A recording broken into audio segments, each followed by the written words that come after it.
السلام علیکم ورحمۃ اللہ وبرکاتہ۔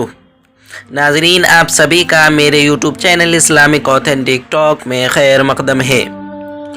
دوستو، ایک مسلمان جب نماز کا وقت ہو جاتا ہے تو وہ ساری مشغولیات چھوڑ کر نماز کی طرف چلتا ہے، چاہے وہ سفر میں ہو یا حضر میں۔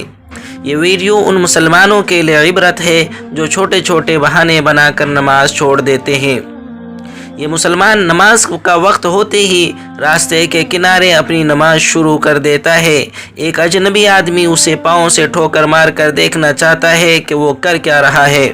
تبھی ایک دوسرا اجنبی آتا ہے جو اس ٹھوکر مارنے والے کو وہاں سے بھگاتا ہے اور اسے اس برے کام سے روکتا ہے۔ اللہ تعالیٰ کی رحمتیں نازل ہوتی ہیں ایسے بندوں پر جو ہمہ وقت اس کی بندگی کے لیے تیار رہتے ہیں۔ اللہ ہمیں بھی نماز کی پابندی کی توفیق عطا فرمائے۔